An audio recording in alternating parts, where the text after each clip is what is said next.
Imagine being told to build a combat aircraft during the largest war in history, then deciding to build it out of wood. No armor, no defensive guns, just plywood, glue, and the belief that speed could outrun bullets. Most military leaders thought it was a terrible idea. Instead, it became one of the most successful aircrafts of the Second World War. This is the story of the airplane they called the Wooden Wonder. Most stories have another side. This one's just a little stranger.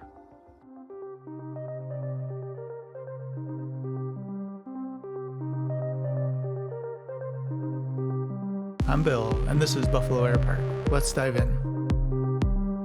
By 1939, military aviation had settled into what seemed like common sense. Bombers survived because they carried armor, defensive machine guns, and enough firepower to fight their way home. Bigger usually meant better. Then, Geoffrey de Havilland proposed something completely different. His new bomber wouldn't carry defensive guns at all. Instead, it would simply fly faster than the fighters trying to shoot it down. To many inside the British Air Ministry, the idea bordered on reckless. Some officials considered wood an outdated material, better suited for furniture than modern combat aircraft. At one point, the project was effectively cancelled, and the design team even lost access to critical raw materials. Fortunately, one man wasn't ready to let it die. Air Chief Marshal Sir Wilfrid Freeman quietly kept the project alive, refusing to dismantle the tooling despite orders to do so. Critics mockingly called it Freeman's folly. History would remember it by another name, the de Havilland Mosquito. The decision to build the aircraft from wood wasn't nostalgia, it was practicality. De Havilland understood something many others overlooked. Britain would almost certainly face shortages of aluminum and steel during the war, but skilled woodworkers and timber would remain available. So the Mosquito became something of an international woodworking project. Canadian birch, Ecuadorian balsa, Douglas fir from the Pacific Northwest, European ash, spruce, and even walnut all found their way into the airplane.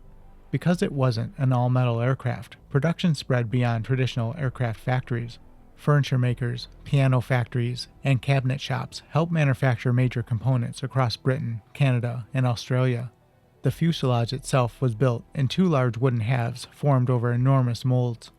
Control cables were installed inside before the halves were glued and screwed together like an oversized model airplane. It almost sounds quaint, until you realize this wooden airplane would become one of the fastest combat aircraft in the world. Not everything worked perfectly. Early Mosquitoes relied on case and glue, a milk-based adhesive that performed well in Britain's cool climate. Then the aircraft arrived in Southeast Asia. Heat, humidity, and tropical moisture created an unexpected problem. Microorganisms loved the glue. In some aircraft, wing skins began separating from the internal structures as adhesive slowly failed. Engineers eventually replaced it with a waterproof synthetic glue that solved the problem. They even experimented with a seaweed-based substitute when wartime shortages made balsa difficult to obtain. Even so, the Mosquito's performance left little room for criticism. Powered by two Rolls-Royce Merlin engines, the same family of engines that powered the Spitfire and later versions of the Mustang, the prototype exceeded expectations almost immediately. Early examples reached nearly 400 miles per hour. Later versions became even faster. For a time, it was the fastest operational aircraft in the world. German fighters often discovered the same frustrating truth. By the time they intercepted a Mosquito, it was already disappearing over the horizon. That speed allowed the aircraft to become one of the most versatile machines of the war. It served as a bomber, a photo reconnaissance aircraft, a night fighter, a pathfinder marking targets for heavy bombers. It hunted enemy shipping, attacked railroads, and carried out precision strikes deep inside occupied Europe. One version even mounted a massive 57mm Mullins gun in its nose for attacking submarines. It looked less like an airplane and more like someone had attached artillery to a pair of wings. The crews who flew them weren't lacking personality either. Group Captain Percy Pickard became something of a legend, not just for his flying, but for his sense of humor.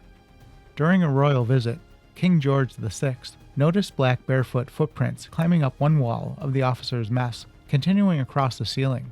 Pickard admitted that after a particularly lively party, his fellow pilots had coated his feet with black shoe polish and held him upside down so he could walk across the ceiling.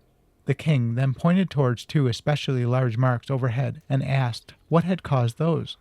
Pickard simply replied, "I regret to say, sir, those are the marks of my bottom." The Mosquito also found itself performing some rather unusual passenger service. British Overseas Airways Corporation operated dangerous flights between Scotland and neutral Sweden, carrying critical ball bearings, machine tools, diplomats, scientists, and intelligence personnel. But there was a problem. The Mosquito only seated 2 people. Their solution was remarkably British. They converted the bomb bay into a passenger compartment. The space received a mattress, thick felt insulation, a reading lamp, an oxygen supply, and a thermos full of coffee. Communication presented another challenge. So they tied a length of string to the passenger, ran it through the floor, and tied the other end around the pilot's leg. If something went wrong, the passenger was instructed to pull as hard as possible. One famous passenger was Danish physicist Niels Bohr. During his escape from occupied Europe, Bohr failed to properly connect his oxygen mask and quietly lost consciousness inside the bomb bay. The pilot eventually realized something was wrong, descended to a safer altitude, and saved his passenger. After landing, Bohr casually remarked that he had slept wonderfully.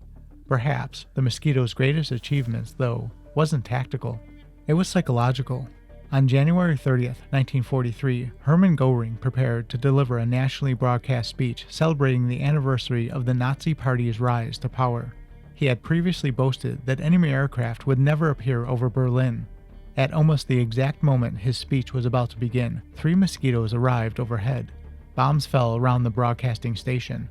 Radio engineers abruptly cut the live transmission and replaced it with orchestral music while confusion spread across the capital. Göring's speech had to be delayed. Then, later that same afternoon, Joseph Goebbels prepared to address the nation. The Royal Air Force returned. Another formation of Mosquitoes bombed Berlin again. German listeners heard anti-aircraft fire and explosions, interrupting yet another carefully planned propaganda event. Göring was furious. During a lengthy outburst with his aircraft designers, he reportedly complained that Britain was building faster airplanes out of wood, while Germany struggled to match them. He even suggested simply copying the Mosquito. Unfortunately for Germany, recreating the airplane required woodworking techniques and adhesives they simply couldn't duplicate in wartime. By the end of the conflict, more than 7,700 Mosquitoes had been built. What began as an aircraft many considered impossible had become one of the most effective designs of the entire war. Ironically, the same wooden construction that made the Mosquito such an extraordinary wartime success eventually became its greatest weakness. Many surplus aircraft were left outdoors after the war. Rain, moisture, and time slowly attacked the wood and glue that carried them through combat. Most simply disappeared. Today, only a small number survive, and just a handful remain airworthy. They're reminders that sometimes the safest place to challenge conventional thinking is in the middle of a workshop filled with wood shavings, because once in a while, the airplane everyone laughs at becomes the one everyone remembers. And that wraps up another tale from aviation's stranger side. Until next time, keep your eyes on the skies.